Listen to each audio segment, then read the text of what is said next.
What's up, everybody? This is Guy, and I'm going to be doing my first trailer reaction to Daredevil's Born Again trailer. That's going to be on Disney Plus.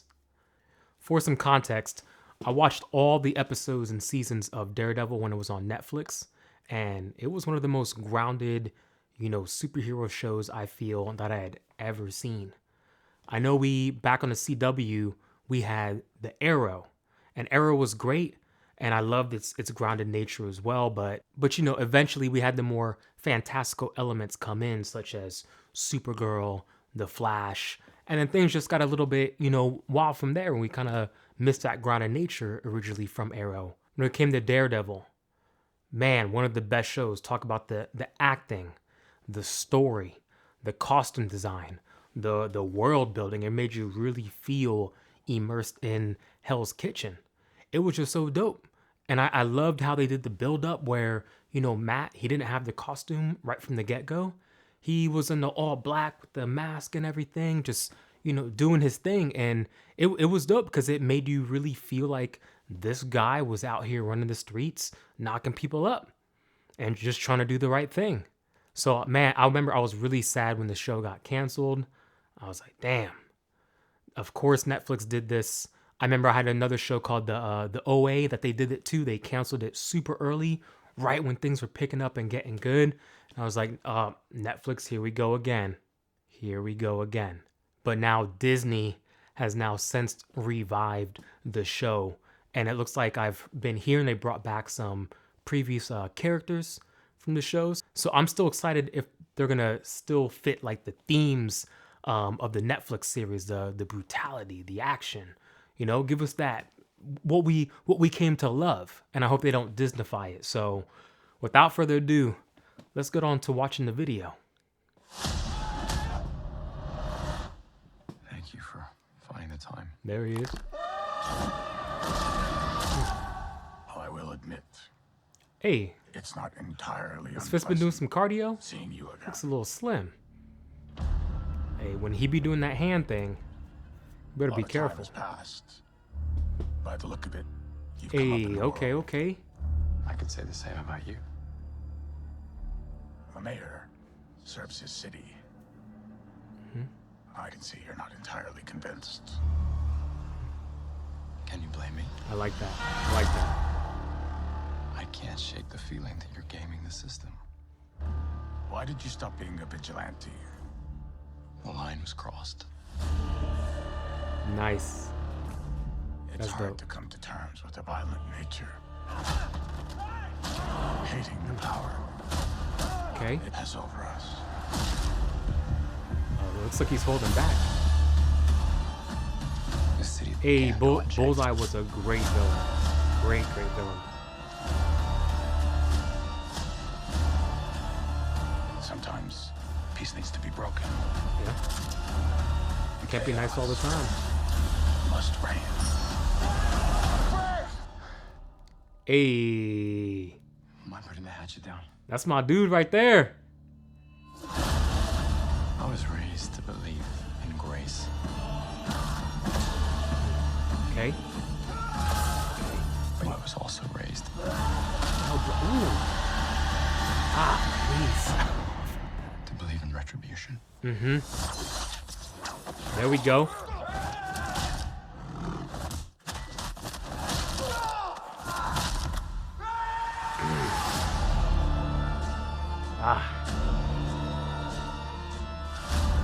Okay. Okay, some things I already love about the trailer. It looks like they going back to that Netflix feel. They over here knocking heads. You got the blood. Things looks uncensored, uncut. So already that's a plus, and they already got me winning me over. So I absolutely love that.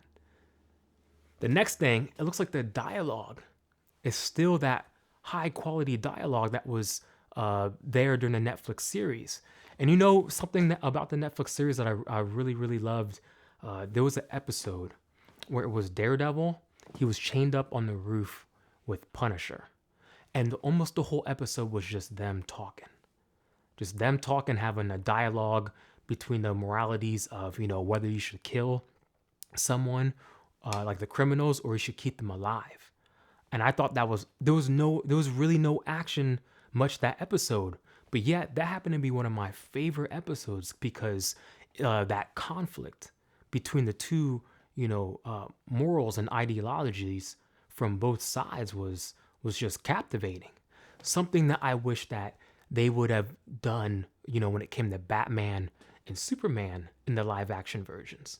We didn't even need to. I feel like we didn't even need to have them necessarily fight in those movies, but if they had that conversation, that deep conversation where you really saw where both characters were coming from.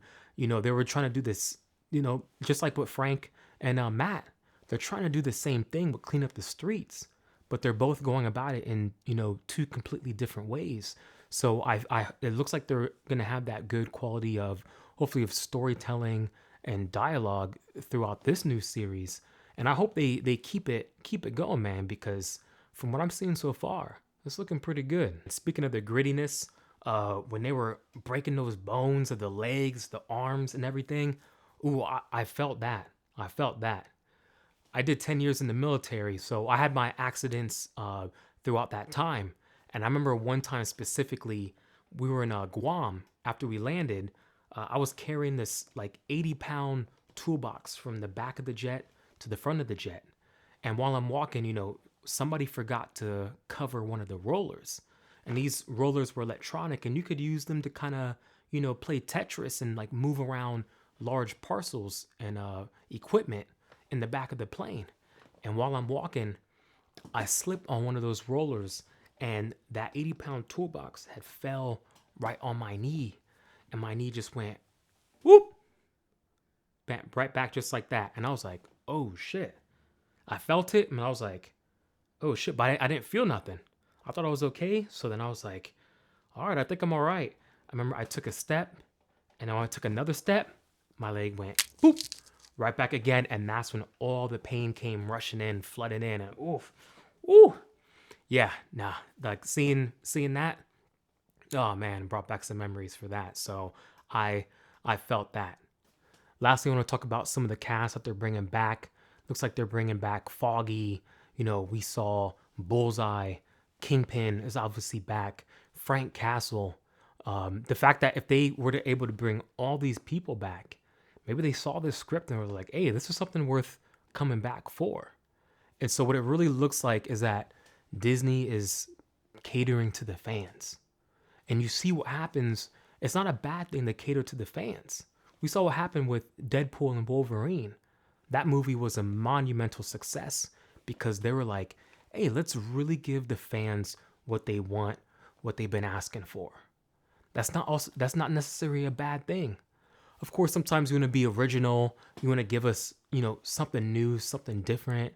The creators, the directors, sometimes they want to give us something fresh and original. But sometimes, there's times where it's like, hey, if we're asking specifically for a specific thing, just deliver. Just deliver. That's all we're asking for. You already built up this great world in Hell's Kitchen. These great characters in the world of Daredevil. The action, the rawness, the grittiness. That's what we've come to love. So just give it to us. And it looks like you're doing it so far. You can see the views from the video, other people's reactions from the video. It's looking like it's a glowing praise. So I hope more studios take note of this, and just listen to what your audience, what your customer base is, what they're asking for, what they're looking for, and just work with us, because we're gonna work with you. I'm gonna watch this thing. I'm gonna watch this thing day one, and I'm sure a lot of other people are too. So, man, I don't got much else to say in this video, but thank you Disney for providing us with something that we're wanting, good quality entertainment in the form that we were wanting it, and not Disneyfying it or making it, changing it, making it look like, kind of like how Hawkeye did, the TV series, just giving us what we want. So I look so forward to watching the series, and man, I feel like it's gonna be good. Daredevil's back. Let's go.